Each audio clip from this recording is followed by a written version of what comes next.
Good day and welcome here to our Babylonstoren Spice House.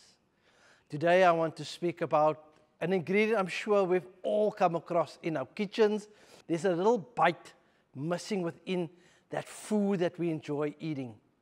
And one of the special plants with that special spice that we enjoy is growing here within our spice house, and that is black pepper, Piper nigrum.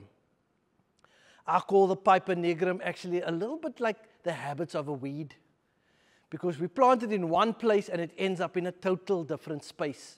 Piper nigrum has this ability, growing in the tropical conditions, to actually attach itself to either branches of other trees or up, in this case, a pillar or a wall. The flowers of the peppers are so inconspicuous that you don't hardly see these little white flowers on them, but you'll definitely recognize the beautiful peppercorns.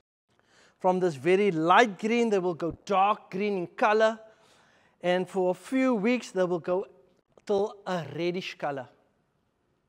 But Brent, black pepper, the name black pepper, this is green or you say reddish.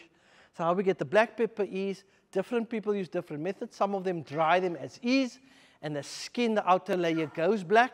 Some people cook it up for a short while and then allow them to naturally dry out, or they will dry them out in ovens, and this is how you'll get black pepper. White pepper is black pepper without skin. So there are methods of either allowing the peppercorns to lay in a bag in running water, or they'll have it in a material bag where they'll crush that, or mechanically they'll remove the outer layer of your mature peppercorns. Thank you for joining us here in our spice house at Babylonstoren. Till we see you another time.